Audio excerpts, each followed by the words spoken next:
Morning sir, बहुत सुंदर। माननीय अध्यक्ष महोदय के संग हमारे कमांडेंट महोदय भी हैं, सुन रहे हैं। रवि शर्मा सर के साथ शालिग्राम साहब और ईसा जी स्टेज पे अभी सामने बैठी हैं, जो लेके चल रही है। हम तो ज्यादा मेहनत नहीं कर पा रहे हैं, लेकिन हम अपने फील्ड के, हम अपने मैदान में देख रहे हैं कि कौन कहाँ बैटिंग कर रहे हैं, क्या कर रहे हैं, नहीं कर रहे हैं। उसके हिसाब से आज सुने तो आज के फील्डिंग और बैटिंग में 17 खिलाड़ी मैदान में रहे हैं। 17 खिलाड़ी से तक पैदा किए गए हैं। 30 शतक में हमारे नेशनल अफसर जो एक है मैना कंवर जी, उसका इसमें नहीं दिखा रहा है, वो भी 7 शतक लगाए। लेकिन आज की मैन ऑफ द मैच जो नेशनल ऑफिसर नहीं है, प्रथम स्थान पे है अपनी पूजा 35 भागलपुर से बिलोंग करती है।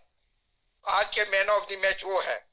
और इसके बाद सारे हम दो सर पूजा बनाई है और दो सर हमारे अध्यक्ष महोदय और संजय सिवाल सर 100 रन बनाए हैं। सॉरी, नरेंद्र साहब अध्यक्ष महोदय और नरेंद्र साहब दो सौ रन बनाए हैं, दो शतक दिए हैं आज के 30 शतक में। और सारे एक एक शतक है। लास्ट में संजय सिवाल राष्ट्रीय अध्यक्ष जो जनशक्ति मोर्चा पार्टी के हैं दिल्ली से, उनका एक शतक के बाद मैना कंवर जी नेशनल अफसर भोपाल से है। उसके बाद संतोष चौधरी जी जो बेनीपट्टी मधुबनी, उनका एक शतक है। उसके बाद नैन्सी मैम जो बेंगलोर कर्नाटका से बिलोंग करती हैं, उसका एक शतक है। उसके बाद तो राजभर पांडे जो दिल्ली से बिलोंग करती हैं, शतक। और मनोज यादव सहित से बिलोंग करते हैं। उसके बाद हमारे विद्यानंद, वो बहुत दिन से चेहरा भी नहीं दिखाया है, लेकिन वो भी आते तो बहुत अच्छी बात लेक्चर देते हैं। बहुत वयोवृद्ध हैं और वो बिस्तर पर रहने के बावजूद भी बहुत काम कर रहे हैं, आप लोगों को एहसास नहीं है। और उन्होंने खोज के मुझसे बात की थी और फिर उन्होंने ही मुझे जन संसद से जोड़ा था। जो जन संसद के अध्यक्ष हैं पटेल साहब, अशोक पटेल भाई, जो कि राजकोट के रहने वाले हैं, वयोवृद्ध हैं, उनका फ़ोन आया और फिर हमारे कई जो है ना उनसे शास्त्रार्थ हुए हैं, जो क्राइम फ्री भारत पर उपलब्ध हैं। यदि आप देखेंगे तो आपको अच्छा लगेगा। और इस उम्र में अशोक भाई पटेल जो है बिल्कुल सिंसियरिटी से लगे हुए हैं। मैं उनको बार बार इस बात का अभ्यास दिलाना की कोशिश करता हूँ कि उनका मॉडल सिर्फ क्राइम फ्री भारत मिशन के पीठ पे चढ़ के ही पहुँच सकता है, क्योंकि उसे पहले विधान बनाना पड़ेगा तब वो मॉडल उतरेगा।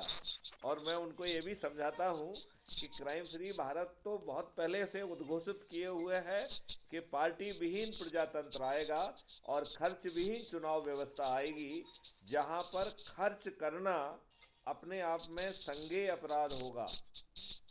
आप खर्च नहीं कर पाएंगे, खर्च करना एक अपराध होगा।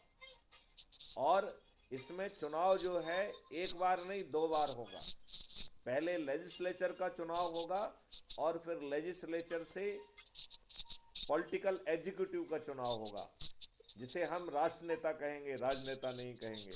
तो जो राष्ट्र नेता हैं वो लेजिस्लेचर से चुने जाएंगे और जैसे ही वो राष्ट्र नेता बन जाएंगे वो they will cease to be the member of the legislature. मतलब उनको मेंबर बने रहेंगे वो, लेकिन उन्हें वोटिंग राइट नहीं ख़त्म हो जाएगा। तो वो कानून का ड्राफ्ट लाएंगे, कानून पास करना उनकी शक्ति के बाहर होगा। ऐसे ही जो आपकी पार्लियामेंट और विधानसभा है वो लंबे समय तक चलेंगी, पूरे 365 डेज चलेंगी, क्योंकि हमें इतने सारे विधान बदलना है। और ये विधान जो है एज ए एक्ट पास नहीं होंगे, एज ए सेक्शन पास होंगे। तो जो सुप्रीम कोर्ट का अभी बहुत बड़ा दिक्कत है, वो कहते हैं कि पार्लियामेंट में बहस ही नहीं होती है। वो जो है ना सुप्रीम कोर्ट कल कहने वाली है कि पार्लियामेंट में तो लगातार बहस ही होती रहती है 365 डेज। तो पार्लियामेंट का और विधानसभा का स्वरूप बदलने वाला है और अंग्रेजों के सभी नियम कानून विलुप्त हो जाएंगे।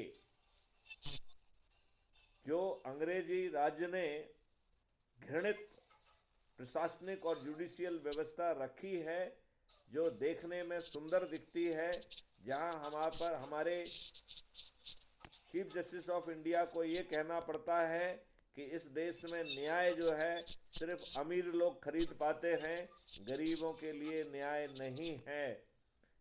ऐसा कहने की ज़रूरत हमारे भविष्य के चीफ जस्टिस ऑफ इंडिया को नहीं होगी। ये देश बदलने वाला है। इसमें अपील के 2 तरीके के प्रावधान होंगे, appeal against the judgement, appeal against the जज। जब आप अपील अगेंस्ट जज कहेंगे तो आप ये कहना चाहते हैं कि जज महोदय ने पर्याप्त साक्ष्यों को होते हुए भी उन्हें नज़रअंदाज करके गलत निर्णय दिया है। फिर वही जज महोदय कटघरे में खड़े होकर अपने जजमेंट को डिफेंड करेंगे।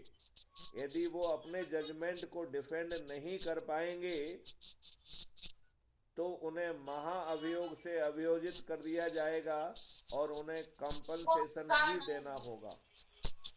ऐसा होने वाला है अपना नया भारत। इस नए भारत में कोई भी लॉर्ड नहीं होगा। जिसके पास जो भी अधिकार होंगे वो पारदर्शी तरीके से राष्ट्रहित में उपयोग करने के लिए होंगे।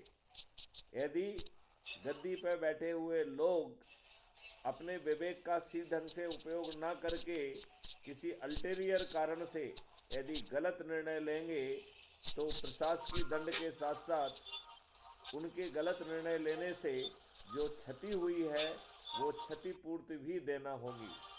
मैं आपको ये बताना चाहता हूँ, लिस्ट 1 के तहत ऐसा कानून बनाने की जिम्मेवारी केंद्र सरकार की थी, जो कि उन्होंने 75 वर्षों में संवैधानिक जिम्मेवारी का निर्वहन नहीं किया है। क्राइम फ्री भारत आकर उसे पूरा करेगा।